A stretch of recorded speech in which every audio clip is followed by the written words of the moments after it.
Thank you so much. My name is Karen Tucker, and I have the pleasure to be CEO at the Churchill Club. Welcome to this very special event with Secretary of Commerce Penny Pritzker and LinkedIn CEO Jeff Weiner. Secretary Pritzker joins us here in Silicon Valley on her first official visit as secretary. She began a listening tour when she first came to office, and as her tour to our region shows, she is continuing to listen. And hopefully she will gain a lot of insights, ideas, and understanding from the technology and business leaders here. The Department of Commerce is considered to be the administration's innovation agency. And in that regard, Penny will talk about her objectives and ideas for how entrepreneurs and business leaders here might participate and have greater impact. Then, Jeff Weiner, one of Silicon Valley's most insightful and accomplished business leaders, will join her for an onstage conversation. And then finally, there will be a brief audience Q&A. We have an impressive group of people in the audience, from CEOs and other senior executives to investors, entrepreneurs, government leaders, students, faculty, and members of the press. And there are three particular individuals I would like to acknowledge, or actually four, who took the time to be with us today. They are U.S. Congressman Mike Honda, U.S. Congresswoman Zoe Lofgren, City of San Jose Mayor Chuck Reed, and City of Sunnyvale Mayor Jim Griffith. Welcome.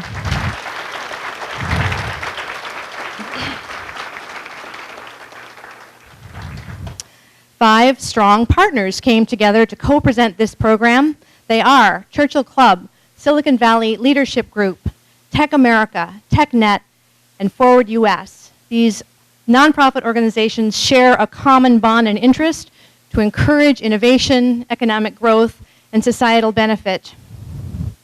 If you are tweeting during this meeting, please do use the hashtag Churchill Club, and there are other Twitter codes in your programs. This program is being live streamed, so please let your contact networks know. The address is justin.tv/plug-and-play tech center. That's justin.tv/plug-and-play tech center. Plug and Play, one of Silicon Valley's most vibrant and important tech startup accelerators, is our generous host for this event. And for the conversation ahead of us, there is certainly no more fitting place for us to be. To date, Plug and Play has accelerated more than 1,600 technology companies, which combined have raised over $2 billion, and thousands of jobs have been created as a result of these successes. I'd like to call up the man who is largely responsible for this. Please welcome Plug and Play founder and CEO, Saeed Amidi, who will introduce Penny Pritzker and Jeff Weiner. Thank you. Thank you so much, Karen. I wanted to thank Karen and Churchill Club to bring this event together. It is really an honor to be hosting this event. And generally, I wanted to say entrepreneurship and innovation is in the heart of, I think, everyone in this room. And it's an honor to be the host to that. So Penny was sworn in July 26 as the 38th Secretary of Commerce of U.S. Prior to this role, I think she was an incredible entrepreneur, and I would call it a startup CEO, founded 5 companies and created thousands of jobs, some of which was VI, which was formerly the classic residence for Hyatt. Also, she did nationwide parking lots at airports and other facilities, plus Pritzker Realty Group, as well as PSP Capital Partners. But the thing that is interesting, I think, in this role as an entrepreneur and as a startup lady, we like that because usually we all are gentlemen around here, but she truly understands the challenges of an entrepreneur and a startup, And I think she could play a very big role in this position, kind of helping the entrepreneur and the innovators. Penny also was on mini board, or is still, in TransUnion, Hyatt Hotel, Wrigley's, and LaSalle Bank. She graduated undergrad from economics from Harvard, and then she came to a better school. No, I'm just joking. She got her MBA at Stanford. You know, but the most interesting thing about Penny is her passion for entrepreneurs and innovation. And it's really a great, great honor and pleasure that she would come to Silicon Valley. I think she has planned to visit Facebook, Google, and eBay tomorrow, Facebook this afternoon. And it's really an honor that she would pick one of the accelerators in Silicon Valley to make it her first stop. And really, this is what Silicon Valley is all about. And I think if she takes some of the conversations from Silicon Valley to the administration and make a link between the two, we could really change the world. Then I would like to also introduce Jeff Weiner. I believe there is not a meeting that I have ever going forward that I don't check someone's profile on LinkedIn before I have the meeting.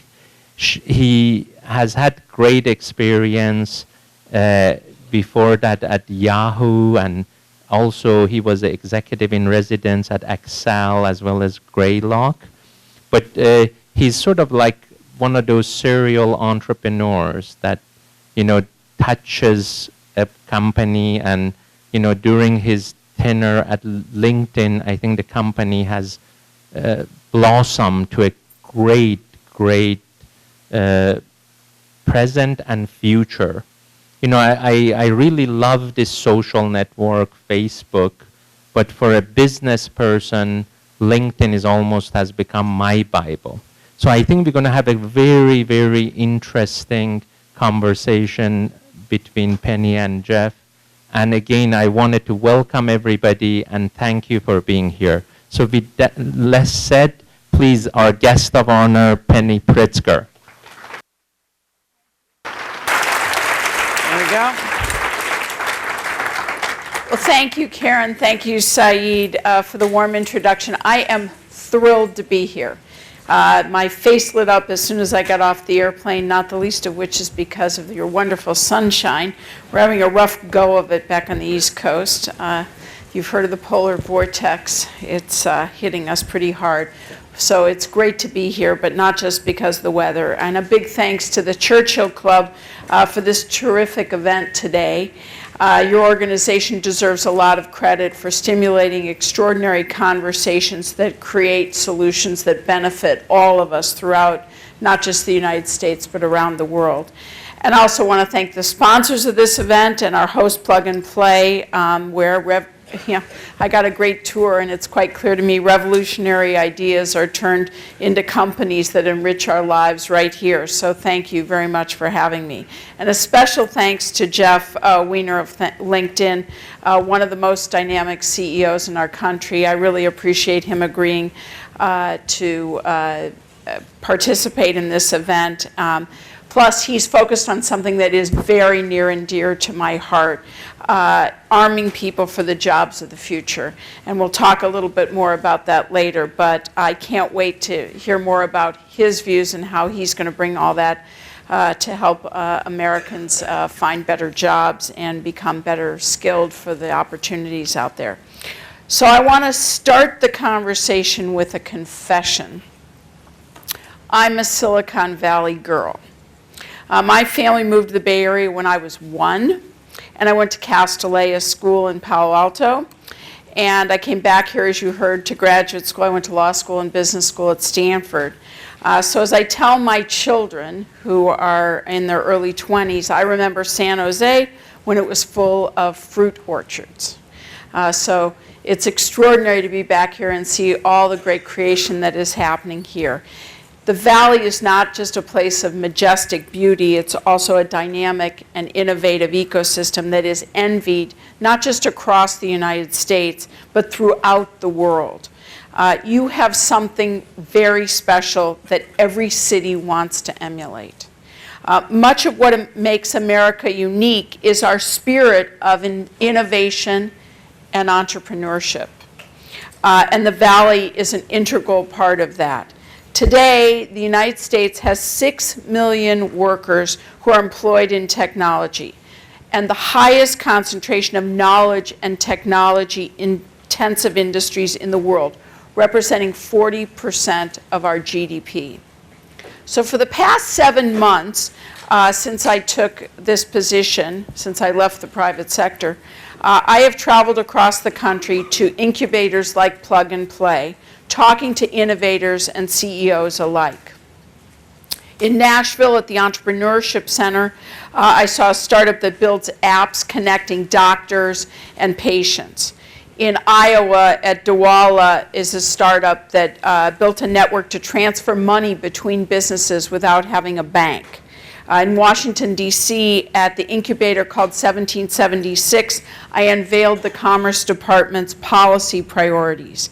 And in Las Vegas at the Consumer Electronics Show, I saw the technologies in everything from cars to thermostats to wearable health devices. So meeting with entrepreneurs, inventors, venture capitalists, and others across the country makes me very bullish about America's economic future. Often my travels, though, during my travels, I wish I could bring more members of our talented commerce team with me to see firsthand our engines of innovation. And today, I'm very, very pleased to tell you that a number of our top leaders from our innovation team are here. This includes, and I'll point them out, Pat Gallagher, who's right here. Pat is my deputy. In corporate speak, that's like your chief operating officer. He basically makes the Department of Commerce run, but he also has an amazing job. He is the director of the National Institute of Standards and Technology, which is one of the great hidden gems of our government. Larry Strickling, who I think is here, he leads our National Telecommunications and Information Administration, and he's one of the men that you really are looking to fight the fight for you. Michelle Lee, where's Michelle? Michelle's right here. You all know Michelle. She was from Google, and we stole her away to join the Patent and Trade Office, and now she's running the Patent and Trade Office. Joe Klimovich, now where's Joe? Is he here? There he is. Joe is our CIO at the National Oceanic and Atmospheric Administration. That is, translation, the fish, and the National Weather Service. And Josh Mandel, where's Joshua? There he is. Joshua Mandel is my policy advisor for all things innovation. In fact, that's what his card says. Our head of NOAA, or the National Oceanic and Atmospheric Administration, she wanted to be here today but could not because she was asked by the president to stay behind and brief the Western governors about the current state of the drought. We play a very important role, and I'll talk about that a little bit later in terms of information. But this drought, we know, has hit California very hard, and we're doing everything that we can at the Commerce Department to help. So this team and others at the Department of Commerce work closely with you to ensure our nation remains the global epicenter of innovation. So for us to keep your pace of change, this leadership team is breaking down silos throughout our agency. I like to call this our commerce mashup. Over the next few days, our team is going to fan out across the valley to bring the Department of Commerce, us, closer to our customers. That's you.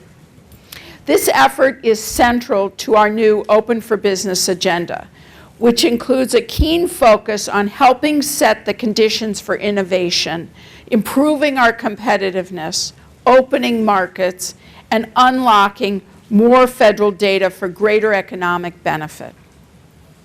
With the country moving at warp speed towards the Internet of Everything, our goal at the Department of Commerce as a service organization is to support you. whether you're a researcher, an innovator, an entrepreneur, a mentor, or an investor. Now you might ask how. How could you possibly be helping us? How do we interface with you and support you? So let me take you through that a little bit. First, we're protecting your ideas through the Patent and Trademark Office. To be closer to our customers, we recently opened one of our new satellite patent offices here in the Silicon Valley. We're streamlining the patent process and reducing patent backlogs so that new products and designs can get into the marketplace faster. In addition, we're focused on delivering patent reform that balances the protection of your ideas with curbing the abuses in the IP system, such as patent trolling. We're improving transparency of patent ownership, tightening scrutiny on patent claims that are too broad, and helping small businesses that are unexpectedly find themselves in litigation. And last week, the President announced a series of new executive orders that will make our patent system even stronger. This reform will allow American companies to remain focused on innovation, not litigation. But you might not be aware of all the other ways that the Commerce Department is your innovation department. We invest in digital infrastructure, deploying 110,000 miles of broadband in the last 4 years. We're also making spectrum available for businesses. And we advocate to ensure that the internet remains open, free, and available on a global scale. We advance technology development through the best science, the right standards, and by supporting R&D. We produce and share important data from our Economic Statistics Administration, the Census Bureau, and NOAA. We support entrepreneurship and startups through regional investments and through my role as chair of the President's Ambassadors for Global Entrepreneurship. Our team at the Commerce Department is also engaged at the President's request in the current administration's review of big data and privacy that is being led by John Podesta. This process is meant to explore how to promote the free flow of information while also supporting privacy and security. And for the first time ever, we're working closely with the Departments of Labor and Education to match our workers to good jobs. That means more industry-led training, widely recognized and stackable credentials, and apprenticeships. All of this will help American workers climb ladders of opportunity. Today, I'm pleased to make 2 announcements that will drive even more innovation and opportunity. Both of these efforts are focused on unleashing data. So each day, NOAA collects and produces 20 terabytes of environmental data, from weather forecasts to climate change to ocean currents. This is twice the data of the entire printed collection of the Library of Congress every day. Yet only a small percentage of that valuable data, roughly 2 terabytes, is made easily accessible to the public. So to address that problem, I'm pleased to announce a new request for information, which is the first step towards a public-private partnership that will enable more companies and communities to extract this data for creative uses. This new partnership will unlock more weather and climate information to stimulate the creation of new industries, boost economic growth, and spur employment. Why is this important? Consider the following. Weather and climate-sensitive industries in the United States account for roughly 1/3 of our GDP. So I know firsthand the value of putting more data in the hands of entrepreneurs. 25 years ago, I started my first company with the help of information from the Census Bureau, which leads me to my second announcement. We have a tool called Census Explorer. It's an interactive map that shows basic demographics of Americans around the country. Today, we're adding tech workforce and payroll data to those maps so that entrepreneurs and business leaders like you can see where tech workers are geographically concentrated. You'll now be able to look at tech employment in regions, along with other factors like education, labor force participation, and home ownership rates. So check it out. It's called Census Explorer. Overall, we are making the federal government's information easier to use. In fact, our weekly economic indicators will now be available in API open format. This will allow entrepreneurs to directly use government-generated data to launch new products, apps, and startups, while allowing you and your businesses to make better decisions about investments and hiring. But we can't stop there. Our job at the Commerce Department also involves advocating for policies to grow our economy. As such, we must invest more in research and development. In the 1960s, it was government support of R&D that helped build this valley. And since taking office, President Obama has consistently pushed for increases in R&D. But we have to do more. For example, the President has called for a national network of manufacturing innovation institutes, where companies, large and small, in partnership with universities, can partner in pre-competitive research.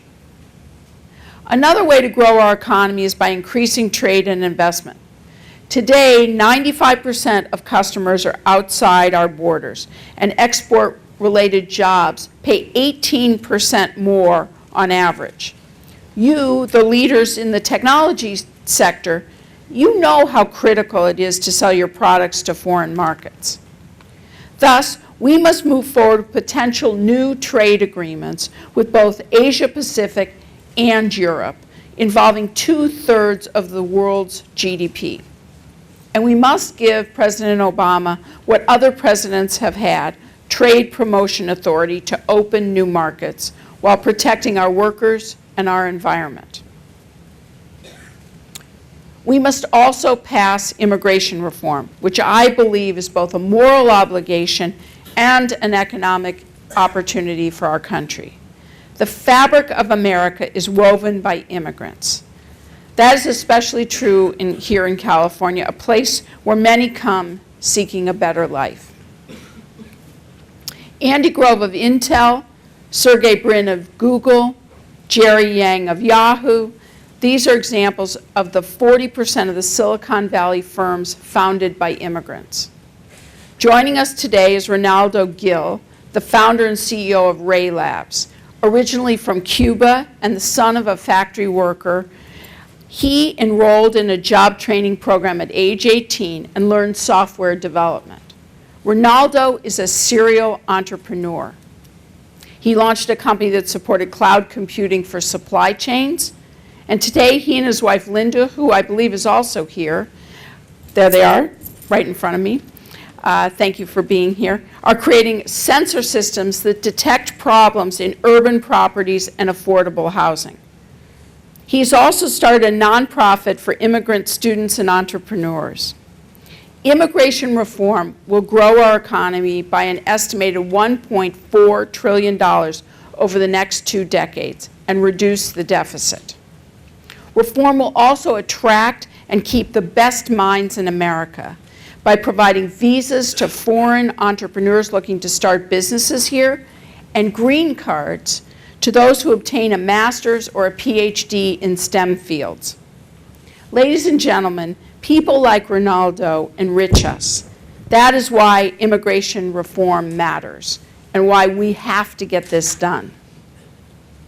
The bottom line is that we must use all of the tools in our economic toolkit to help our economy grow. That also includes building first-class infrastructure and enacting smart business tax reform. So before I close, let me just say that I am proud to work with a president that has done so much for innovation, science, and technology. So let's take a look at the facts.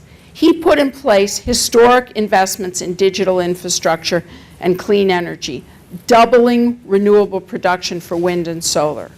He launched Startup America initiative to accelerate high-growth entrepreneurship with $2 billion in public and private resources.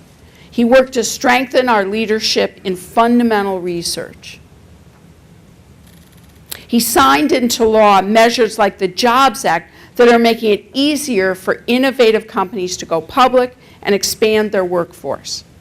He helped to save the auto industry and required new fuel efficiency standards that have helped make America's fleet cleaner and more innovative than ever. He established the first ever National Chief Technology Officer, and he is creating dynamic manufacturing innovation hubs throughout the country in 3D printing, lightweight metals, power electronics, and digital manufacturing and design. And yes, he delivered healthcare reform that has helped keep healthcare price inflation at its lowest growth rate in 50 years. This is reducing job lock, giving entrepreneurs the flexibility and security to take risks without worrying about whether they become ill. The New York Times reported yesterday that the law can be a boon to entrepreneurs, and another noted technology writer said it was fostering a startup frenzy. Simply put, I believe that President Obama has done more for innovation than any other president in history. So in closing, my commitment to you is that the Department of Commerce will be your voice for innovation, discovery, and entrepreneurship in the administration. It is innovation hubs like Plug and Play and many others I have visited across the country that are key ingredients to driving America's economic comeback.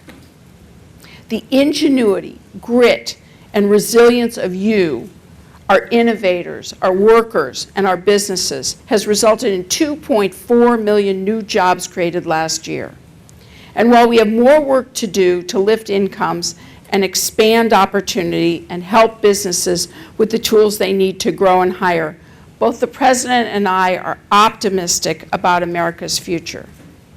It is here at Plug and Play that PayPal, Dropbox, and many other companies were born. The world watches what's happening within these walls and in the Silicon Valley, where anything is possible and anyone with a good idea can rise to the top. The reason's simple, really simple. All of you, the dreamers, the innovators, the investors here today, represent the best of America. You're open for ideas, you're open for innovation, and you are open for business, just like America is open for business. So thank you so much for inviting me to be here and giving me the honor to speak with you.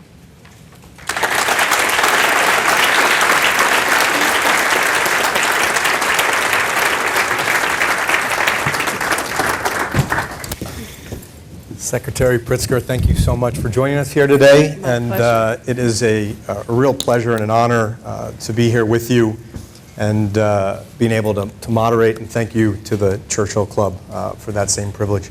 So let's jump right in. Mm-hmm. You have an incredibly impressive background in business as both entrepreneur and investor, and I think for a lot of people in the audience today, looking at you, and it may not be the traditional path to Washington, certainly not a career politician. And would you mind sharing with us your perspective when you were first invited to take on the role, what your thought process was, what your perceptions of Washington were, and what it's actually been like in your first 6 months? Well, thank you. Jeff, when the President asked me if I would be interested in taking this job, he described the job as follows. He said, what I really want is someone who will be a bridge to the business community, to build and continue to build the relationships with the business community, and to make sure that the administration has the voice of the business community within it.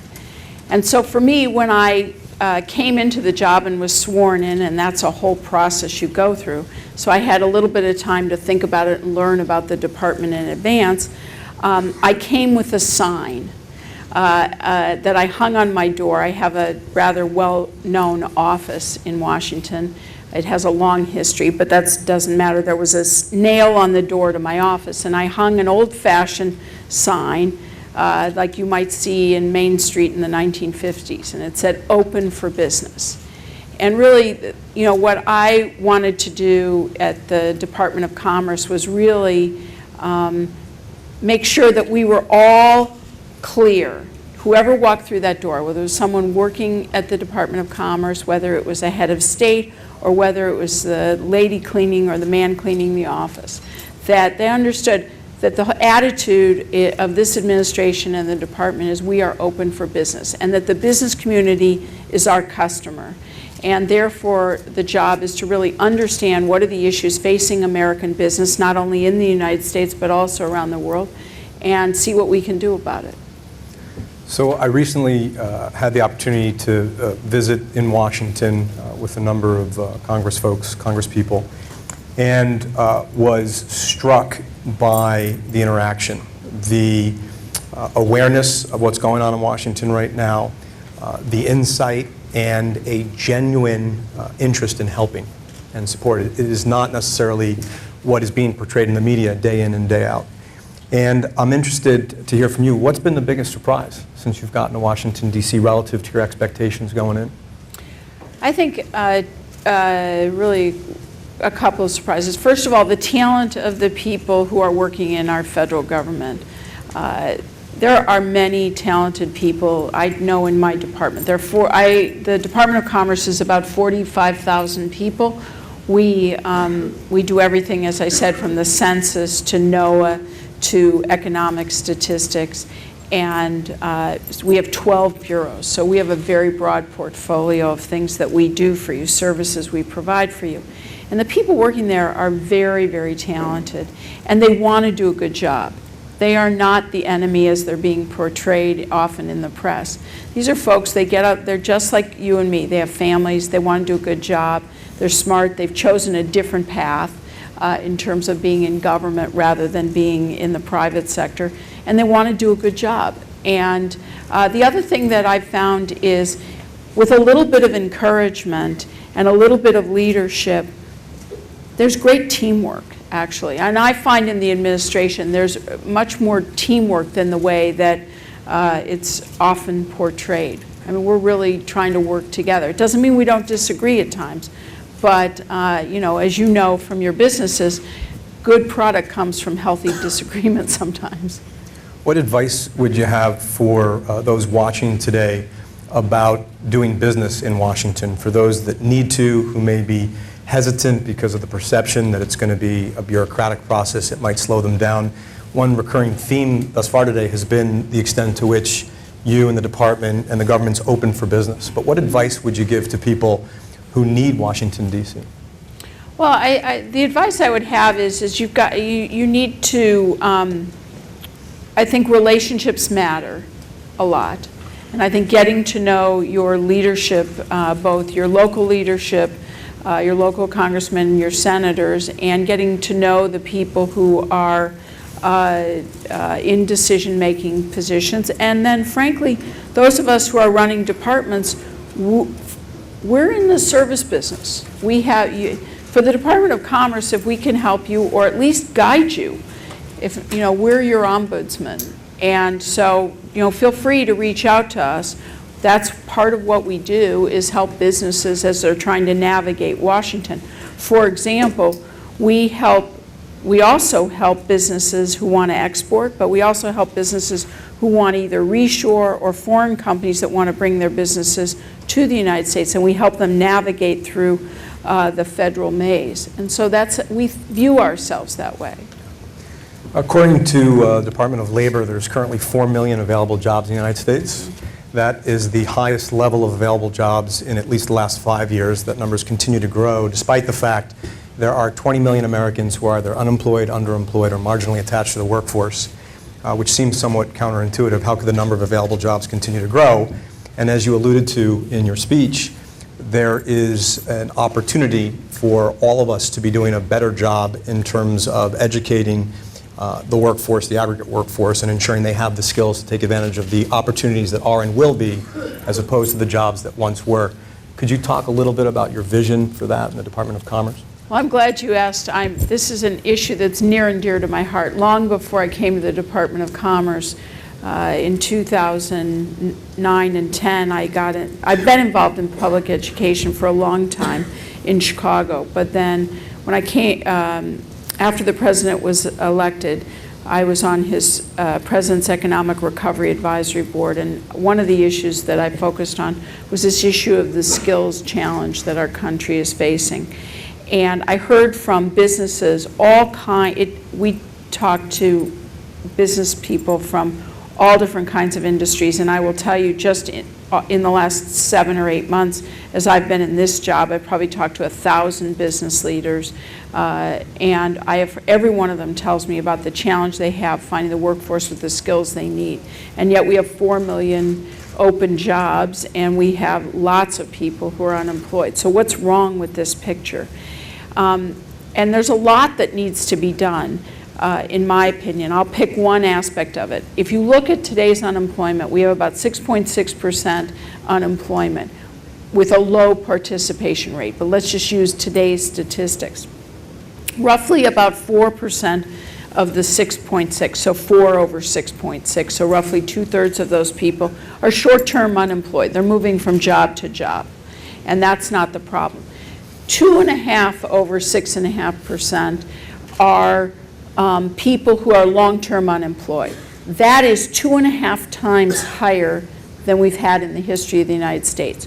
So what's going on with the long-term unemployed, and why are they struggling to find jobs when we do have open jobs?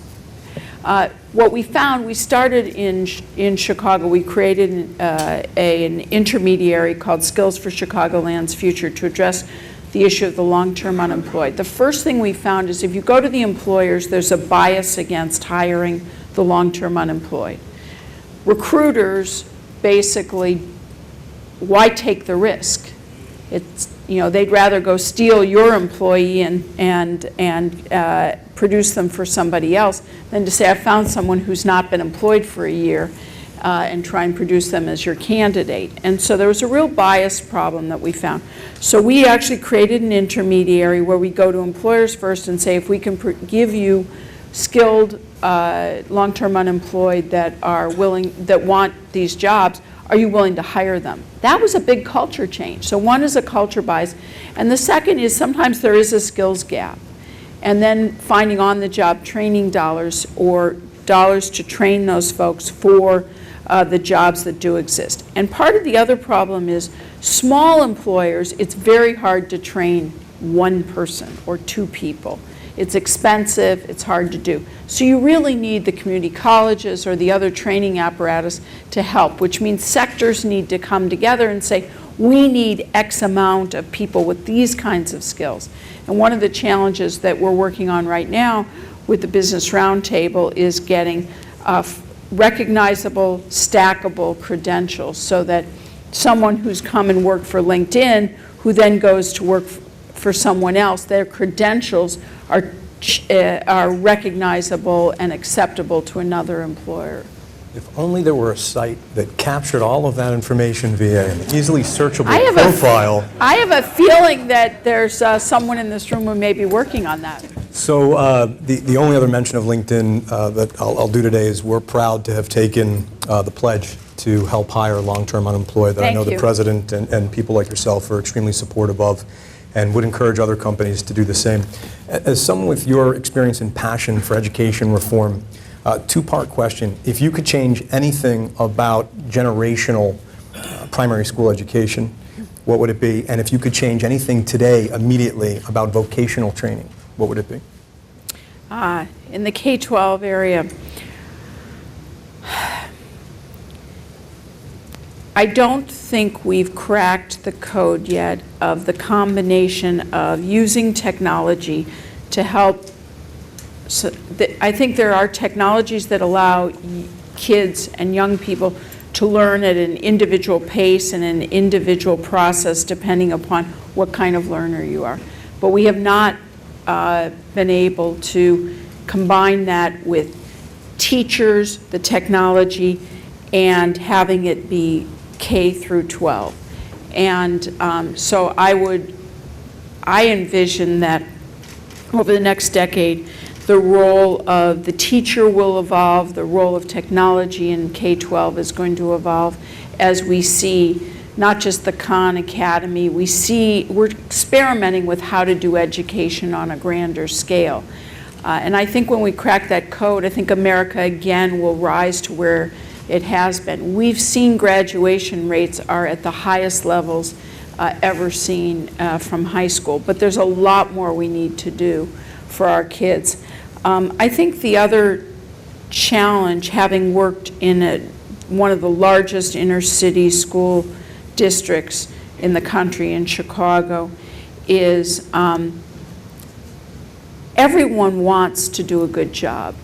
And we owe these kids the kind of information and recognition of what are good jobs. You know, we've spent a huge amount of time, for example, teaching families that manufacturing, you don't want your kids to go into manufacturing anymore because they're going to ship the equipment abroad, et cetera. We are at the beginning of a generational change about this. A manufacturing job is not the manufacturing job when I got out of college, let alone high school.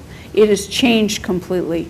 And what's happening, the revolution that I believe is going on in this country because of our competitive advantage, and I get to see it up close and personal, being your chief commercial advocate around the world, and forgive me for turning my back to those of you here, as your chief commercial advocate, what I get to see around the world is the fact that with our rule of law, with the strength of our financial system, with the ingenuity and flexibility of the Americans, with our low cost and abundant energy, with the amount of money that we invest in R&D, with the fabulous universities that we have here, we are sitting in a fantastic competitive position.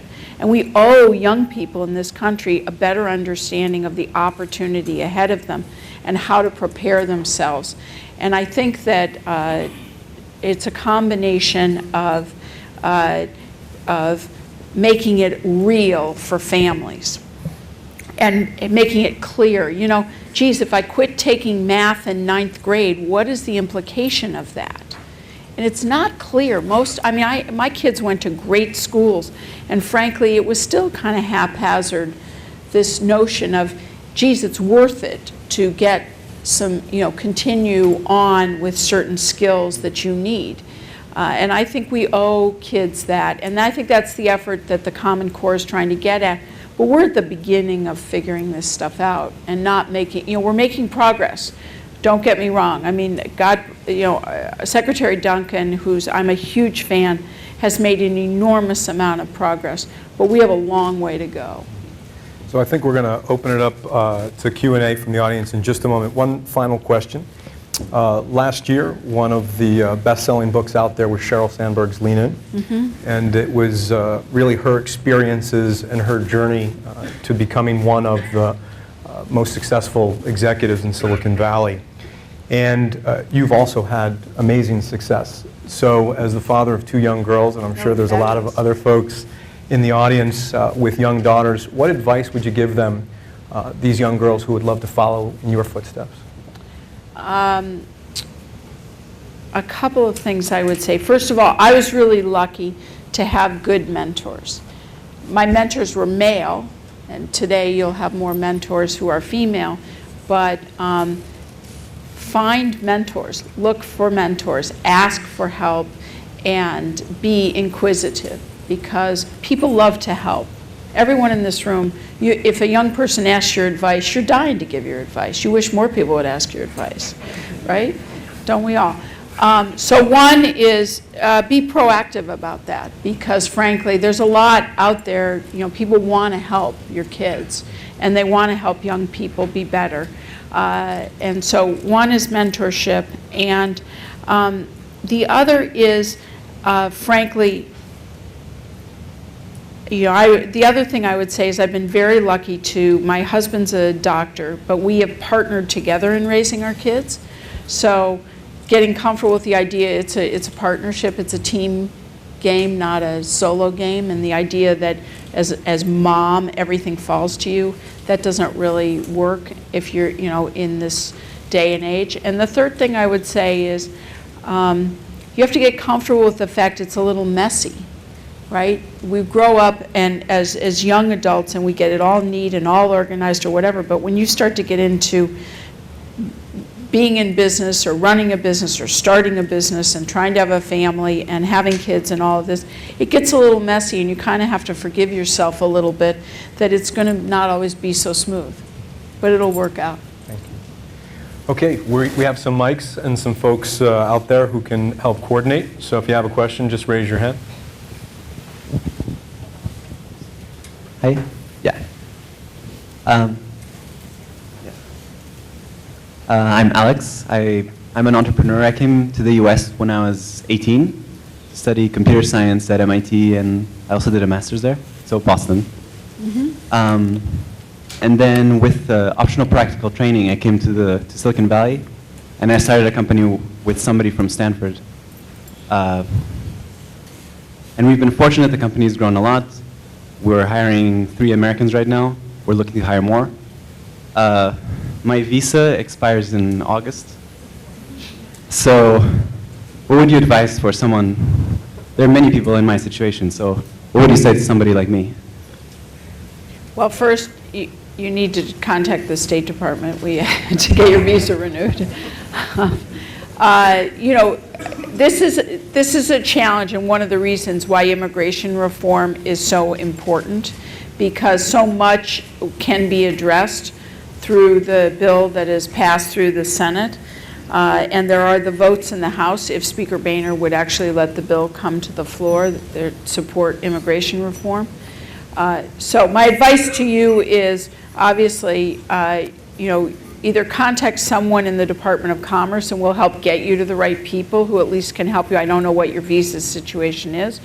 And we're not the people who give you a visa, but we'll at least try and help you get to the right people. But this just underscores the reason why or the Congresswoman, she'll help you. Right there. She's on her way. She already There said she is. See, that's your government at work, right there. Right there. She's literally standing behind you if you didn't. Literally behind you. He You may have should- thought you were kidding around. No, Right I'm behind not you. kidding. Yeah. She's right there, and she will help you. It's your tax dollars and your government at work. But basically, it's one of the reasons we need immigration reform is because, not only will immigration reform, as the bill in the Senate, not only addresses the issue of the 11 million undocumented folks in the United States, that we have a moral obligation to help these folks figure out their status and help them come out of the shadows. But there's an economic opportunity, as I said in my speech, which is whether it's the increase in the EB-5 visas, the increase in the number of H-1B visas, the fact that immigration reform staples a green card to a PhD or anyone with a PhD or master's in a STEM field. This is what we should be doing. We should be welcoming immigrants who want to be in the United States and start their companies here. We should be welcoming them, not asking them to leave after they've had a fabulous education at one of our great universities. It's crazy. So that's my pitch. I have the other question. Yeah. Thank you very much for being here, and I'm very happy to meet you, both of you. So I've been on LinkedIn since you started with this great tool to me. So I chair a business association in San Jose, Storage Business Association, and I've been traveling to Mexico and Canada for the last 4 or 5 years, connecting a small business into San Jose and Silicon Valley. I can see how the world is globalizing in a small business. It's no more than just the big business or corporation doing that. The small business were doing that. Mexico is helping a lot, and also Canada. Now my question is to you, Secretary of Commerce, what you are doing to facilitate these encounters between, just in North America, but throughout the world. The world is globalizing in a small business. So let me tell you 2 things. First of all, we offer at the Department of Commerce a service called the Gold Key Service. If you're a business and you want to learn where in the world your product is competitive, we will help you figure out which markets your product is competitive in, and then we will introduce, and we have people around the world in 70 countries that will help you then take your product to that country. I just got back 10 days ago from my first trade mission to Mexico. We took 17 companies to Mexico to help them, introduce them to do business. But you don't have to do this with the secretary. We do this, and it's not expensive. This is something that we do for companies throughout the United States at the United States Export Assistance Center, and I'm sure someone of my staff will help you on. They're there. There's the team right there. They will help you. So we're, as I said, we are a service organization, and there's the team, and they are terrific. They're really good at that. From a more macro standpoint, what are we doing? I was last week with the president in Mexico, meeting with the president of Canada and the president of Mexico. The top agenda items that we discussed in that trilateral conversation were trade. How do we reduce the barriers to trade in the North American, what we call the North American platform?